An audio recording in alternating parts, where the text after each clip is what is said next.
y a 3 procédés d'électronarcose qui sont utilisés dans les abattoirs pour pouvoir assommer les animaux.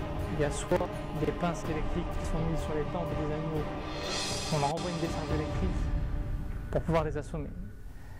L'objectif, c'est véritablement de rendre inconscient l'animal au moment de la saignée. Et si on respecte certains paramètres, c'est qu'on met des paramètres électriques suffisamment faibles, on est à peu près sûr de ne jamais tuer les animaux avec cette décharge électrique. Il y a la décharge électrique, on va mettre une pince sur la tête et une sur le dos. Et dans ce cas de figure, on est à peu près sûr de pratiquement toujours tuer les animaux. Il y a le cas de figure des brailles qui vont passer dans un bain d'eau électrifié, chargé en électricité. Et là, de la même manière, cette décharge électrique, si elle est appliquée correctement, c'est-à-dire avec l'objectif de rendre l'animal inconscient, on est à peu près sûr que dans la très grande majorité des cas, on va tuer aussi l'animal. Parce que pour pouvoir le rendre inconscient, le poulet est un animal tellement fragile que quand il va passer dans le bain d'eau avec une charge électrique assez forte, il va très souvent mourir des conséquences de la décharge électrique.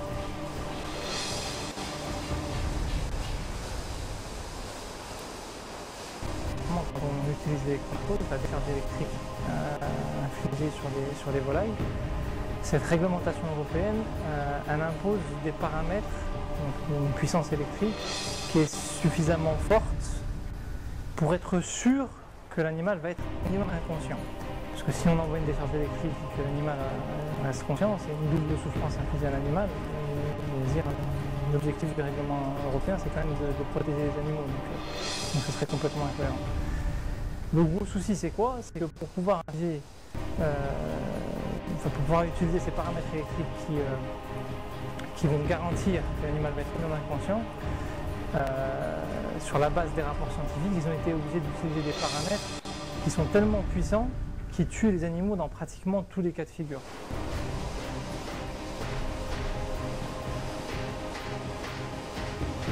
De la décharge électrique.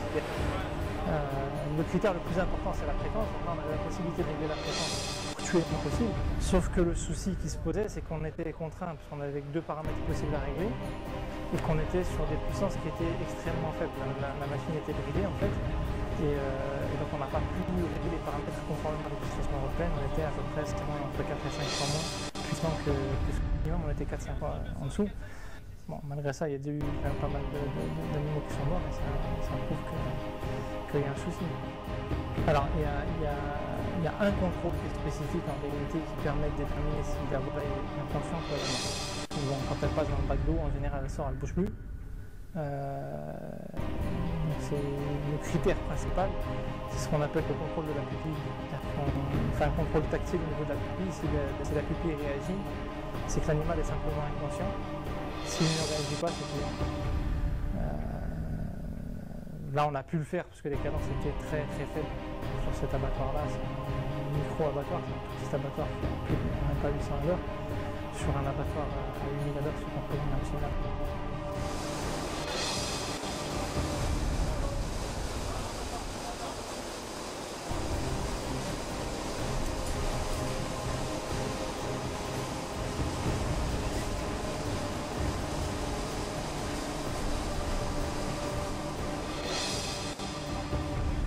Cette volaille est morte suite au choc électrique.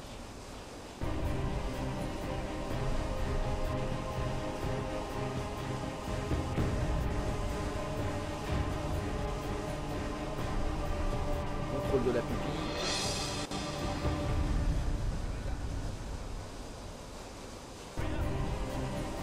Cette volaille va être saignée alors qu'elle est déjà morte suite à l'électrochoc. Voici une autre volaille morte à cause du choc électrique.